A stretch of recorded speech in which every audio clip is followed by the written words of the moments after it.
Metro line 2B रनला आजपासून सुरुवात झालेली आहे। हे ट्रायल रन आहे। मी सध्या मंडाला स्थानकावर आहे आणि आपण पाहतोय या ठिकाणी मेट्रो लाईन 2B ट्रायल रनला सुरुवात झालेली आहे आणि मेट्रो कशा पद्धतीने धावणार आहे त्याची ही पहिली प्रात्यक्षिका आपण पाहतोय। डिसेंबर पर्यंत ही लाईन प्रवाशांसाठी खुलं करण्याची जी शक्यता आहे ती व्यक्त करण्यात येते आणि मुंबईतील पूर्व आणि पश्चिम उपनगरांना जोडणाऱ्या मेट्रो लाईन 2B म्हणजे येलो लाईनच्या ट्रायल रनला आजपासून अधिकृतरित्या सुरुवात झालेली आहे।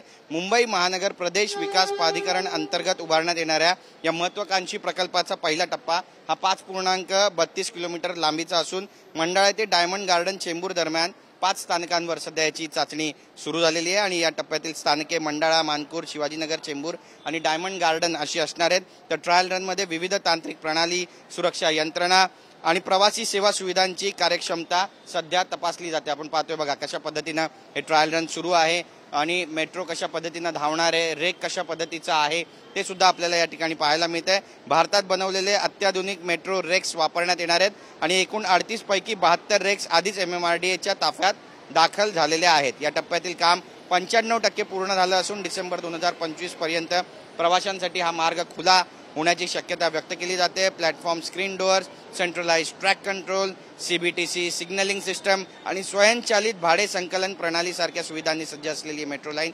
मुंबईच्या वाहतूक व्यवस्थेला एक नवा श्वास देईल असं सुद्धा बोललं जाते। त्यामुळे ज्यावेळी डिसेंबरच्या अंती ही मेट्रो सुरू होईल मुंबईकरांना किती दिलासा मिळेल पाहणं महत्त्वाचं ठरणार आहे। पण लवकरच मेट्रो लाईन 2B ही मुंबईकरांच्या सेवेमध्ये दाखल होण्यासाठी सज्ज होते। कॅमेरा पर्सन गणेश राटेसह गिरीश गायकवाड, TV9 मराठी, मुंबई।